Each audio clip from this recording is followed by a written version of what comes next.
Kuna mwanachuoni mmoja anasema, hakuna mtu mimi ninempenda katika maisha yangu kama mtu aninisengenya. Nampenda sana, na wala sitaki mtu ajaniambia fulani akusengenya. Akiniambia hivyo kana kwamba kamdhalilisha, na yule ananiingizia, yule ni mfanyakazi wangu, anaingizia faida kwenye maksi zangu. Yule ni mtu mzuri sana kwangu, kwa sababu kila nikilisengenya vitu vinaingia huko, kwa sababu siku ya kiyama nitakwenda, nitahesabiwa yangu niliyokuwa nayo, uchamaliza niletewe mathawabu mengi. Hatukaa pesa, fulani ilikuwa nakusengenya, fulani ilikuwa nakuvunjia heshima, fulani, zinaingia kwenye maksi zangu zile. Ani mtu mbaya huyo.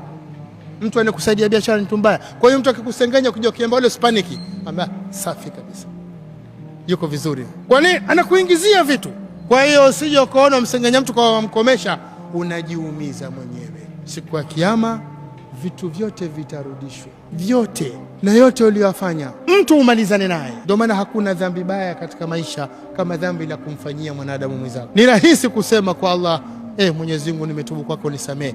Kumfuata mwenzako, kuna madhambi mengine hayaombeki radhi, hasa madhambi ya kusengenya, na kuna madhambi ambayo mtu pengine ulimchukulia mwenza wake dhulma hiyo. Haya, waweza kwenda mwambia sasa nishatubu, waweza kumwambia bwana tusameane ndugu yangu, maana